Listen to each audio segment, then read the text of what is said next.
वल्क़लमि वमा यस्तूरून। नाज़रीन अस्सलामु अलैकुम वरहमतुल्लाहि वबरकातुहू। सीधी बात की ताज़ा तरीन खबरों में आपका इस्तकबाल है। आइए सबसे पहले आज की सुर्खियों पर नजर करते हैं। मुस्लिम रिजर्वेशन की बहाली के लिए हर फ्रंट पर पूरी ताकत के साथ लड़ाई जारी रहेगी, मौलाना नदीम सिद्दीकी का बयान। बीजेपी ने तृणमूल कांग्रेस को मुल्क की सियासत का स्याहबाब करार दे दिया। कर्नाटक 6 बिहारी मजदूरों की मौत पर नीतीश का इजहार अफसोस। मुसलसल तीसरे दिन पेट्रोल डीजल के दामों में इजाफा। रवीश का ब्लॉग, नौजवान को पता होना चाहिए कि रोजगार को लेकर उनके वजीर आजम का नजरिया क्या है। पुलिस के जरिए माजूर समेत 3 मुस्लिम नौजवानों की फर्जी मुठभेड़, गिरफ्तारी से मुसलमानों में इश्तियाल। फारूक अब्दुल्ला के घर में जबरदस्ती घुस रहा था नौजवान, सिक्योरिटी एहलकारों ने मार गिराया। जम्मू कश्मीर, औरंगजेब की शहादत का बदला लेने की खातिर सऊदी अरब से नौकरी छोड़कर फौज में भर्ती के लिए पहुंचे 50 से ज्यादा दोस्त। आंध्र प्रदेश करनूल में पत्थर की कान में जोरदार धमाका, 11 मजदूर हलाक, मुतअद्दिद जख्मी। मुजफ्फरपुर शेल्टर होम मामले पर नीतीश कुमार ने तोड़ी खामोशी, जिसने भी ये गुनाह किया उसे नहीं बख्शा जाएगा।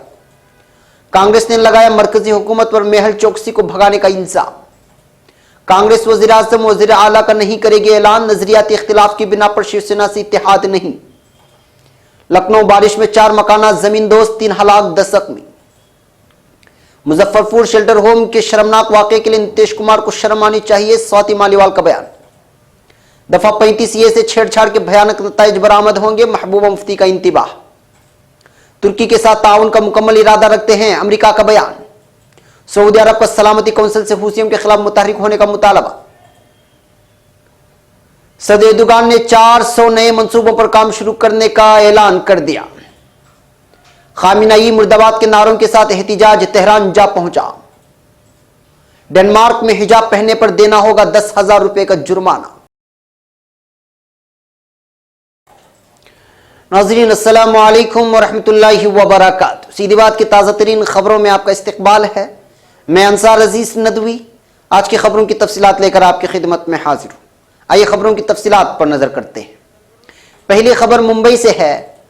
सूबे महाराष्ट्र के ताज़ा तरीन हालात और मराठा रिजर्वेशन को लेकर चल रही घुमसान के मद्देनजर हुकूमती सतह पर मराठा समाज को रिजर्वेशन देने की बात की जा रही है और मुस्लिम रिजर्वेशन के मामले में खामोशी इख्तियार करते हुए इसे मंसूबाबंद साजिश के तहत किनारे लगाने की कोशिश की जा रही है। जमीयत उलमा महाराष्ट्र इस साजिश को बेनकाब करेगी और मुस्लिम रिजर्वेशन की बहाली के लिए हर मुमकिन कोशिश करते हुए पूरी ताकत व कुव्वत के साथ लड़ाई जारी रखेगी।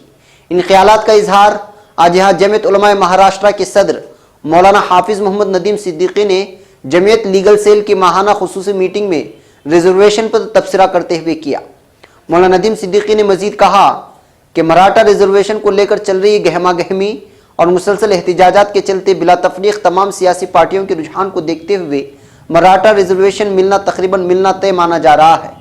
वहीं मुस्लिम रिजर्वेशन को लेकर सन्नाटा और तारीकी छाई हुई है, जबकि दर हकीकत मुस्लिम तबके को न सिर्फ रिजर्वेशन की अशद ज़रूरत है बल्कि मुंबई हाईकोर्ट ने भी मुस्लिम रिजर्वेशन के ऑर्डिनेंस को तालीमी इदारों में जायज़ करार देते हुए न सिर्फ बरकरार रखा था बल्कि कानूनी तौर पर मोहर साबित कर दी थी। लेकिन मौजूदा हुकूमत ने मुस्लिम दुश्मनी की बुनियाद पर रद्द कर दिया है। हुकूमत के इस रवैये के खिलाफ जमीयत उलमा महाराष्ट्र ने पूरी रियासत में रिजर्वेशन की बहाली के लिए ज़िली, शहरी, मकामी जमीयतों के ताउन से मुख्तलिफ मकामात पर एहतिजाजी मुजाहिरा भी किया और तमाम ज़िला कलेक्टर, डिप्टी कलेक्टर और तहसीलदार को मेमोरेंडम दिया था। अब खबर नई दिल्ली से। भारतीय जनता पार्टी के लीडर और मरकजी वजीर बाबुल सुप्रियो ने तृणमूल कांग्रेस की जानिब से आसाम में सिलचर हवाई अड्डे पर होने वाले वाक़े के खिलाफ हफ्ता और इतवार को यौम सियाह मनाए जाने के फैसले पर तंज करते हुए कहा कि काला झंडा तृणमूल के लिए है। बाबुल सुप्रियो ने एक टीवी न्यूज़ चैनल से बातचीत में कहा, असल में तृणमूल कांग्रेस मुल्क की सियासत में सियाहबाब की नुमाइंदगी करती है, इसलिए जब भी वो सियाह परचम उठाते हैं या अपनी प्रोफाइल को सियाह रंग में डालते हैं, ये वाकई में उनके लिए मौजू है, वो सच के करीब है। ख्याल रहे कि आसाम के सिलचर हवाई अड्डे पर जुमेरात को तृणमूल कांग्रेस के रहनुमाओं को हिरासत में लिए जाने के वाक़े के खिलाफ पार्टी ने रियासत के हर ब्लॉक में हफ्ता और इतवार को सियाह दिन मनाने का ऐलान किया है। तृणमूल कांग्रेस के लीडर पार्थ चटर्जी ने कलकत्ता में कहा, अगले 2 दिनों तक हमारे कारकुन सियाह पट्टी बांधेंगे और मगरबी बंगाल के हर ब्लॉक में सियाह दिन मनाएंगे। वो मरकजी हुकूमत के खिलाफ नारे लगाएंगे। अब खबर पटना से। बिहार के वजीर आला नीतीश कुमार ने कर्नाटक के गुलबर्गा में कल देर शाम सीमेंट फैक्ट्री में हुए हादसे में 6 बिहारी मजदूरों की मौत पर गहरे दुख का इजहार किया है। मिस्टर कुमार ने आज मरने वालों के अहले खाना के तई इजहार ताज़ियत किया। उन्होंने लेबर रिसोर्स डिपार्टमेंट को हिदायत दी है कि वह हादसे की तफसीली रिपोर्ट हासिल करके मुताल्लिका महकमे के इल्तिज़ाम के मुताबिक मरने वालों के अहले खाना को मुआवजा और मुआवजे की रकम की अदायगी की कार्रवाई को जल्दी और यकीनी बनाए। वज़ीर आला ने इस हादसे में जख्मी अफराद की जल्द सेहतयाबी की दुआ भी की है। अब खबर नई दिल्ली से। मुल्क में पेट्रोल डीजल की कीमत मुसलसल तीसरे दिन बढ़कर आज 2 हफ्तों से ज्यादा बुलंदतरीन सतह पर पहुंच गई है। मुल्क की सबसे बड़ी oil marketing company Indian oil corporation से मौसूला मालूमात के मुताबिक दिल्ली में आज पेट्रोल की कीमत 20 पैसे बढ़कर 76.70 रुपये फी लीटर पर पहुंच गई, जो 19 जुलाई के बाद आला तरीन सतह है। डीजल भी जुमा के दिन 68.2 रुपये फी लीटर के मुकाबले में 18 पैसे महंगा होकर 68.20 रुपये फी लीटर फरोख्त हुआ है। ये उसकी भी 20 जुलाई बाद बुलंदतरीन सतह पर है। पेट्रोल कलकत्ता और मुंबई में 20-20 पैसे महंगा होकर बेतरतीब 69.62 रुपये और 84.14 रुपये फी लीटर और चेन्नई में 22 पैसे महंगा होकर 69.68 रुपये फी लीटर तक पहुंच गया है। डीजल की कीमत कलकत्ता में 18 पैसे बढ़कर 70.98 रुपये और मुंबई और चेन्नई में 19 पैसे बढ़कर बेतरतीब 72.40 रुपये और 72.3 रुपये फी डॉलर रही। अब खबर नई दिल्ली से। रवीश कुमार के ब्लॉग से यह खबर आप तक पहुंचाई जा रही है, जिसमें बहुत सारी मालूमात हैं। ये बात आप लोगों को सुनना चाहिए। वो लिखते हैं, हिंदुस्तानी नौजवान परमानेंट रोजगार की तैयारी में जवानी के 5-5 साल हवन कर रहे हैं। उनसे बात क्यों नहीं कही जा रही है कि रोजगार का चेहरा बदल गया है। अब आरिजी काम ही रोजगार का नया चेहरा होगा। 4th इंडस्ट्रियल रिवोल्यूशन में सरमाया से ज्यादा अहमियत और अहलियत की होगी। हाई स्किल लेकिन आरिजी वर्क रोजगार का नया चेहरा होगा। मैन्युफैक्चरिंग, इंडस्ट्रियल प्रोडक्शन डिजाइन में बुनियादी तब्दीलियां आएंगी। डिजिटल प्लेटफॉर्म, ऑटोमेशन और डेटा फ्लोस यानी भाव से जुग्राफियाई दूरियों की अहमियत कम हो जाएगी। E commerce, digital platform, market place जब ऐसी टेक्नोलॉजी से जुड़ेंगे, जब एक नई किस्म के इंडस्ट्रियल और बिजनेस लीडर सामने आएंगे। ये तकरीर वजीर आजम मोदी की है, जो उन्होंने ब्रिक्स ममालिक की कॉन्फ्रेंस में की है। ये तकरीर आपको बीजेपी की साइट और यूट्यूब पर हर जगह मिल जाएगी। आप इसको सुनेंगे तो पता चलेगा कि रोजगार को लेकर वजीर आजम क्या सोच रहे हैं। क्या हिंदुस्तानी नौजवानों को पता है कि रोजगार को लेकर उनके वजीर आजम क्या राय रखते हैं। परमानेंट रोजगार की तैयारी में जवानी के 5-5 साल हवन कर रहे हैं। हिंदुस्तानी नौजवानों के दरमियान विवाद क्यों नहीं कही जा रही है कि रोजगार का चेहरा बदल गया है। अब आरजी काम ही रोजगार का नया चेहरा होगा। वजीर आजम को यही बात ब्रिक्स में नहीं, हिंदुस्तान में कहनी चाहिए। वैसे वजीर आजम पकौड़ा वगैरह की मिसाल देकर यही बात कह रहे हैं, मगर उनको नौजवानों के दरमियान आकर साफ साफ कहना चाहिए कि जमाना बदल गया है। आरजी काम ही रोजगार का चेहरा हो गया है। साल 2019 में जब वो रोजगार देने का वादा करें तो साफ साफ कहें कि अगले 5 साल में हम आरजी रोजगार देंगे। रोजगार का चेहरा बदल गया है, इसलिए आप भी बदल जाओ। क्या नौजवान अपने मनपसंद वजीर आजम से बात सुनना चाहेंगे। 29 जुलाई के बिजनेस स्टैंडर्ड में अजय मोदी की खबर छपी है। मुल्क के सबसे तेजी से बढ़ते हुए ऑटोमोबाइल सेक्टर में मुस्तकिल नौकरियां घटती जा रही हैं। इस सेक्टर की जितनी भी बड़ी कंपनियां हैं वो मांग के हिसाब से आरजी तौर पर लोगों को काम दे रही हैं। अजय मोदी ने मारुति सुजुकी, हीरो मोटोकार और अशोक लिमिटेड और टीवीएस मोटर का तज्जिया किया है। इन कंपनियों में 2017-18 में 24,350 इजाफी स्टाफ रखे हैं, जिनमें से 4% से भी कम नौकरी पक्की है। सबकी सब नौकरियां ठेके की हैं, आरजी फितरत की हैं। 23,500 से ज्यादा नौकरियां ठेके की दी गई हैं। ये जो तब्दीली आ रही है, वजीर आजम ने लोकसभा में अदम एतमाद तहरीक पर जवाब देते हुए रोजगार के कई आदाद शुमार दिए थे।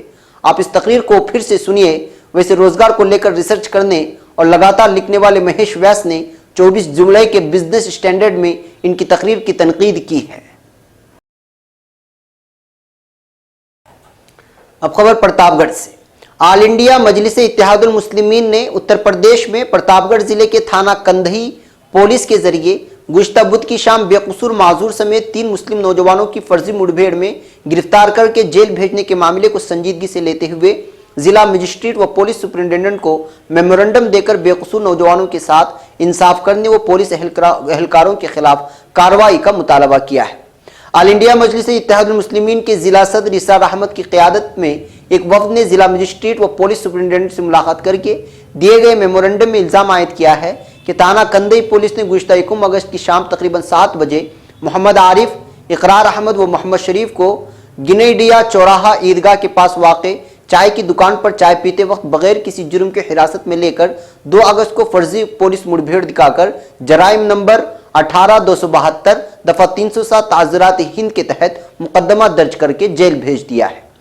जबकि मोहम्मद आरिफ माजूर है, उसका कोई जराइम का रिकॉर्ड भी नहीं है। तीनों नौजवान बिल्कुल बेकसूर हैं। पुलिस तासुब की बुनियाद पर इन मुस्लिम नौजवानों को फंसाया है। वफ़द ने मुतालबा किया है कि बेकसूरों को इंसाफ दिलाया जाए व गिरफ्तार करने वाली पुलिस के खिलाफ कानूनी कार्रवाई की जाए। वफ़द ने कहा कि अगर इंसाफ नहीं किया जाता तो उनकी तंजीम सड़कों पर निकलकर एहतिजाज करने के लिए मजबूर होगी। वफ़द में ज़फ़रुल हसन एडवोकेट, शुजाउतुल्लाह एडवोकेट, निसार अहमद, सलीम इमाम अनीस वगैरह शामिल थे। अब खबर जम्मू कश्मीर से। जम्मू कश्मीर के साबिक वज़ीर आला और नेशनल कॉन्फ्रेंस के सदर फारूक अब्दुल्ला के जम्मू वाक़े घर में कार सवार एक शख्स ने जबरदस्ती घुसने की कोशिश की है, जिसे सिक्योरिटी एहलकारों ने मार गिराया है। इस शख्स की शनाख्त पहुंच के रहने वाले मिरफत शाह के तौर पर हुई है। इस वाक़े के वक्त फारूक या उनके बेटे उमर अब्दुल्ला इस घर में मौजूद नहीं थे। पुलिस के मुताबिक शाह ने फारूक अब्दुल्ला के घर के बाहर लगे बैरिकेड को तोड़ दिया। इसके बाद वहां तैनात जवानों से लड़ते झगड़ते वो घर के अंदर घुस गया। ऐसे में उसे रोकने के लिए वहां तैनात सिक्योरिटी एहलकारों ने इस पर फायरिंग की, जिसमें शाह की मौत हो गई। वाक़े की इत्तला पाकर जाए हादसे पर पहुंची पुलिस ने पूरे घर को घेरे में ले लिया है और सिक्योरिटी बढ़ा दी गई है। एक और खबर जम्मू कश्मीर से। जम्मू कश्मीर के शहीद जवान औरंगजेब के दोस्तों ने उनकी शहादत का बदला लेने की कसम खाई है। शहीद औरंगजेब के 50 से ज्यादा दोस्त सऊदी अरब से अपनी मोटी तनख्वाह वाली नौकरियां छोड़कर वापस लौट गए हैं। उन सब का सिर्फ एक ही मकसद है कि फौज या पुलिस में भर्ती होकर अपने दोस्त की शहादत का बदला ले। सऊदी अरब से नौकरी छोड़कर आना आसान नहीं था। नौकरी छोड़ने में तमाम तरह की मुश्किलात भी आईं, लेकिन औरंगजेब की मौत की खबर मिलते ही उन्होंने नौकरी छोड़कर बदला लेने का फैसला कर लिया था और अब वही करने के लिए वापस पहुंच चुके हैं। ख्याल है कि 14 जून को जंगजुओं ने कश्मीर के पुलवामा में औरंगजेब का कत्ल कर दिया था। इस वक्त गम से निढाल औरंगजेब के वालिद ने खुद ही मौत का बदला लेने का ऐलान भी किया था। हालांकि 2 महीने बाद शहीद औरंगजेब के गांव सलानी में उनके तकरीबन 50 दोस्त जमा हैं। वो खलीजी ममालिक से अच्छी खासी तनख्वाह वाली नौकरियां छोड़कर लौटे हैं। उन सब का मकसद औरंगजेब की मौत का बदला लेना है। अब खबर आंध्र प्रदेश से। आंध्र प्रदेश के जिला कर्नूल में पत्थर की एक कान में देर रात एक जोरदार धमाका हुआ, जिसके सबब तकरीबन 11 अफराद हलाक हो गए हैं। वहीं कई अफराद के जख्मी होने की खबर भी आई है। पुलिस हुकाम का कहना है कि अभी भी कुछ लोग फंसे हो सकते हैं। खबर के मुताबिक धमाके की शिद्दत का अंदाजा इस बात से लगाया जा सकता है कि करीब के गांव में इस धमाके की वजह से 10 मकानात भी मुनहदिम हो गए। इसके अलावा 20 किलोमीटर के फासले पर वाक़ई गाँव में भी लोग डर कर घरों से बाहर निकल आए। दी हिंदू में शाया खबर के मुताबिक इस काम में काम करने वाले ज्यादातर ओडिशा से आए हुए मुहाजिर मजदूर थे। ऐसा कहा जा रहा है कि हलाक हुए मजदूरों की तादाद में इजाफा हो सकता है। आग पर काबू पाने के लिए फायर ब्रिगेड मौके पर पहुंच गई है, जिसे आग पर काबू पाने के लिए काफी जद्दोजहद करनी पड़ी। अलावाजी जख्मियों को अस्पताल में दाखिल किया गया है। चंद जख्मियों की हालत नाजुक बताई जा रही है। तो वहीं दूसरी जानिब आंध्र प्रदेश के वजीर आला एन चंद्रबाबू नायडू ने इस हादसे पर रंजोगम का इजहार किया है। अब खबर बिहार से। बिहार के वजीर आला नीतीश कुमार ने मुजफ्फरपुर शेल्टर होम में जिनसी इस्तेहसाल मामले में खामोशी तोड़ते हुए जुमा को कहा है कि रियासती हुकूमत अदालत की निगरानी में सीबीआई जांच के लिए तैयार है। उन्होंने दावा किया कि जब तक वो कुर्सी पर हैं कानून से समझौता नहीं होगा और जिसने भी ये गुनाह किया है उसे बख्शा नहीं जाएगा। पटना में कन्या फलाह बहबूद स्कीम का इफ्तिताह करने के बाद नीतीश कुमार ने मुजफ्फरपुर के वाक़े पर अपने दर्द का इजहार किया था। उनका कहना था, जो भी हुआ उससे मुझे बहुत दर्द है, तकलीफ है। जिसने भी ये गुनाह किया है, चाहे जो भी हो, उसे बख्शा नहीं जाएगा। जब तक मैं हूं कानून के रास्ते से कोई समझौता नहीं होगा। अब खबर नई दिल्ली से। कांग्रेस ने मोदी हुकूमत पर लुटेरों को भगाने का इल्जाम लगाते हुए सवाल किया कि पंजाब नेशनल बैंक में 23,484 करोड़ रुपए के घपले के मुलजिम मेहुल चोकसी के खिलाफ धोखाधड़ी की कई शिकायत होने के बावजूद इसके खिलाफ कार्रवाई क्यों नहीं की गई और उसे किस बुनियाद पर मुल्क से फरार होने दिया गया। कांग्रेस के मुआवसरात महकमे के सरबराह रणदीप सिंह सरजेवाला ने कहा कि मेहुल चोकसी गुज़िश्ता साल मई में मुल्क छोड़कर बैरून मुल्क भाग गया था, जबकि उसके खिलाफ उससे पहले कंपनी उमूर की वजारत और ईडी समेत कई जगह संगीन शिकायत दर्ज थी। उन्होंने कहा कि सरकारी एजेंसियों ने पकड़ने के बजाय उन्हें मुल्क से बाहर जाने दिया। उन्होंने मजीद कहा कि मेहुल चोकसी के खिलाफ एक नहीं कई शिकायतें दर्ज हैं। अब खबर नई दिल्ली से, कांग्रेस सदर राहुल गांधी अमेठी से दोबारा इलेक्शन लड़ेंगे। सोनिया गांधी या प्रियंका गांधी में से कौन रायबरेली से इलेक्शन लड़ेगा, इस पर अभी पसोपेश की हालत है।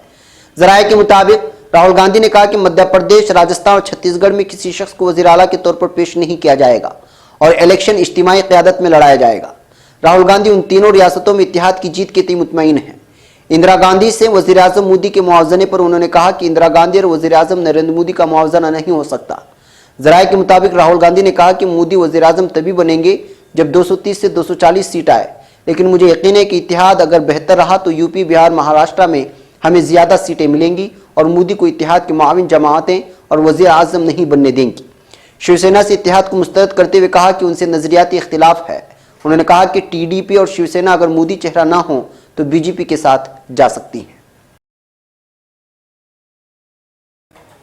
अब खबर लखनऊ से, उत्तर प्रदेश की राजधानी लखनऊ में बारिश की वजह से जुमा को मुख्तलिफ इलाके में 4 मकान जमींदोज हो गए, जिसके मलबे में दबकर एक लड़की समेत 3 अफराद की मौत हो गई, जबकि 10 अफराद संगीन तौर पर जख्मी हो गए।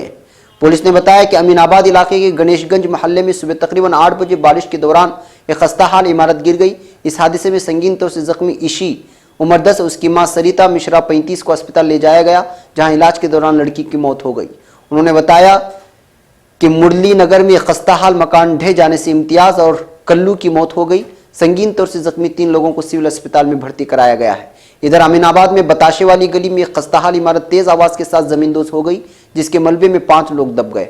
महल्ले वालों की मदद से जख्मियों को अस्पताल पहुंचाया गया, जहां सभी की हालत खतरे से बाहर बताई गई है। एक दीगर वाक़े में छतरपुर पजावा की बेड़ी मंडी में एक मकान की दीवार गिरने से स्कूल जा रही विष्णवी नाम की एक बच्ची जख्मी हो गई, जिसे इब्तिदाई इलाज के बाद घर भेज दिया गया है। अब खबर नई दिल्ली से, दिल्ली खवातीन कमीशन की चेयरपर्सन स्वाति मालीवाल जय हिंद ने मुजफ्फरपुर शेल्टर होम के वाक़े को इंसानियत को शर्मसार कर देने वाला वाक़या करार दिया है। उन्होंने न्यूज़ 18 हिंदी को दिए एक इंटरव्यू में कहा, इतना शर्मनाक वाक़या दिल्ली खवातीन कमीशन की चेयरपर्सन की मुद्दतकार के दौरान या पहले मैंने तो कभी नहीं सुनी। उन्होंने कहा कि बेहद अफसोसनाक है कि शेल्टर होम में तहफ़्फ़ुज़ के लिए लाई गई 34 ऐसी लड़कियों की आबरूरेज़ी होती है जिनके साथ पहले भी ये वाक़या हो चुका है, या वो इंसानी स्मगलिंग की शिकार रही या उनके अपने भाई बंधु वही किए उनके साथ आबरूरेज़ी करते थे। इस वाक़े के लिए पूरी तरह बिहार हुकूमत जिम्मेदार है। स्वाति मालीवाल ने कहा कि ऐसी लड़कियों को हुकूमत के घर शेल्टर होम में इसलिए रखा जाता है कि वहाँ उन्हें तहफ़्फ़ुज़ फराहम किया जाए, प्यार के साथ अच्छा माहौल दिया जाए, लेकिन बिहार के शेल्टर होम में इस सबके बजाय एक हंटर वाला चचा आता है और नेताजी आते हैं जो रात में उनके साथ असमतदरी करते हैं। उन्होंने कहा कि अप्रैल में रिपोर्ट आ जाती है, इसके बावजूद बिहार हुकूमत सोती रहती है। ये ख़वातीन और अतफ़ाल महकमे की वज़ीर किस मुँह से अपनी कुर्सी पर बैठी हैं, उनका इन्हें सवाल है। अब खबर श्रीनगर से, पीपल्स डेमोक्रेटिक पार्टी पीडीपी की सदर और साबिक़ वज़ीर आला महबूबा मुफ्ती ने कहा है कि जम्मू कश्मीर को खुसूसी पोजीशन अता करने वाली आईन हिंद की दफ़ा 35 से छेड़छाड़ के पूरे मुल्क पर तबाहकुन असरात मुरतब होंगे। उन्होंने कहा कि रियासत के लोग पार्टी और दीगर वाबस्तगियों से बालातर होकर दफ़ा 35 की दिफा के लिए मुत्तहिद हैं। महबूबा मुफ्ती ने ये बातें अपने वो सिलसिलावार ट्वीट्स में की हैं। उन्होंने कहा, जम्मू कश्मीर को दफ़ा 370 के तहत हासिल खुसूसी पोजीशन पर मेरे वालिद मुफ्ती मोहम्मद सईद को फ़ख्र था। वो अक्सर कहते थे कि जहाँ रियासत के लोगों ने बड़े अहदाफ के हुसूल के लिए अजीम कुर्बानियाँ दी हैं, वहीं हमें उसकी हिफाजत करनी चाहिए जो पहले से ही हमारे पास है। उन्होंने कहा, आज रियासत के लोग पार्टी और दीगर वाबस्तगियों से बालातर होकर दफ़ा 35 की दिफा के लिए मुत्तहिद हैं। मैं पहले ही कह चुकी हूँ कि जम्मू कश्मीर की खुसूसी पोजीशन से छेड़छाड़ के पूरे मुल्क पर तबाहकुन असरात मुरतब होंगे।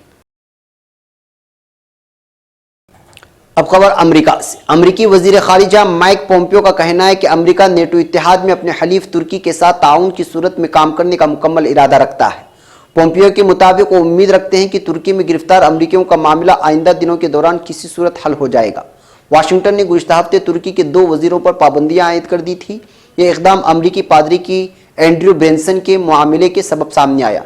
एंड्रयू को दहशतगर्दी की सपोर्ट के इल्जाम में तुर्की में अदालती कार्रवाई का सामना है। अमेरिका इस बात की भी कोशिश कर रहा है कि तुर्की में उसकी सिफारतखाने के 3 मकामी मुलाजिमीन को रिहा कर दिया जाए। माइक पोम्पियो ने हफ्ते के रोज़ सिंगापुर में सहाफ़ियों से गुफ्तगू करते हुए कहा कि मेरी गुज़िश्ता रोज़ अपने तुर्क हम मनसब के साथ तामीरी बातचीत हुई है। मैंने ब्रेंसन की रिहाई और उनके अमेरिका वापसी की ज़रूरत वाज़ेह कर दी है और दीगर अहलकारों की रिहाई पर भी जोर दिया है जिनको तुर्की ने हिरासत में ले रखा है। अब खबर सऊदी अरब से। सऊदी अरब ने आलमी सलामती कौंसिल को भेजे गए ख़त में इस बात के सबूत पेश किए हैं कि जुमेरात के रोज़ यमन के शहर अल हदीदा में एक अस्पताल को निशाना बनाने और दीगर शहरी ठिकानों पर मार्टर गोले दागने में हूसी मलेशिया मुलव्वस है। अक़वाम मुत्तहिदा में अपने मुस्तकिल मंदूब अब्दुल्ला अल मुअल्लिमी के ज़रिए पहुँचाए जाने वाले पैगाम में ममलिकत ने मुतालबा किया है कि हूसी मलेशिया के खिलाफ फौरी इक़दाम किए जाएँ ताकि उसको गैर मुसल्लह किया जाए और मुतअल्लिक़ा करारदादों पर अमल दरामद किया जा सके।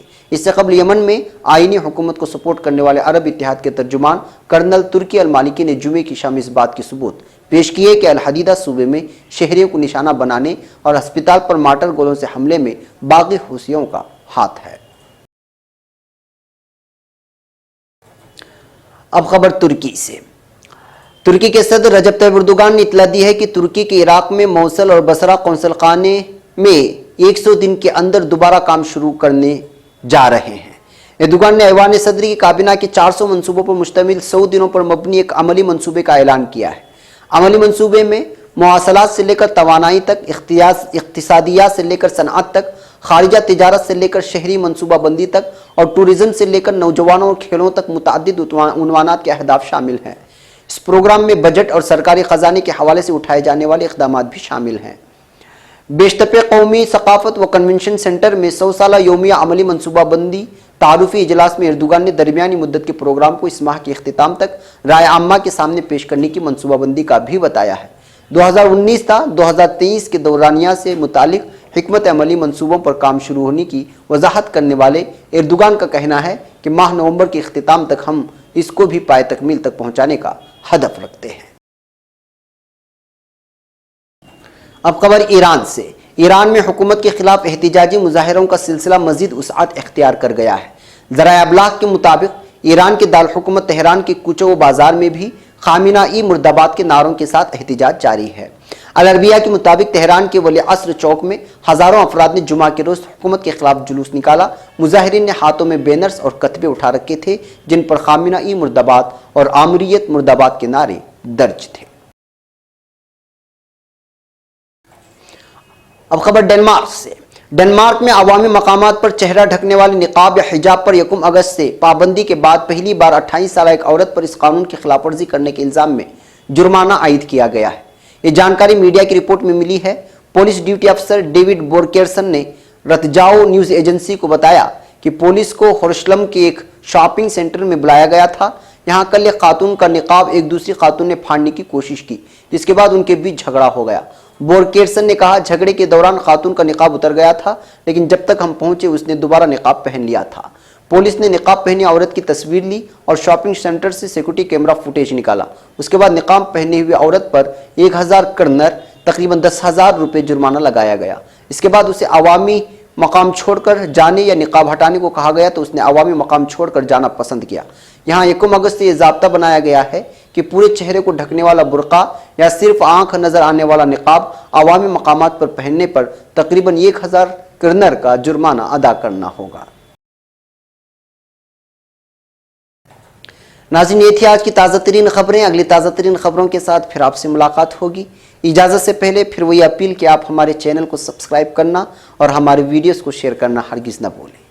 यहाँ मुझे इजाज़त दें। अस्सलामु अलैकुम वरहमतुल्लाहि वबरकातुहू।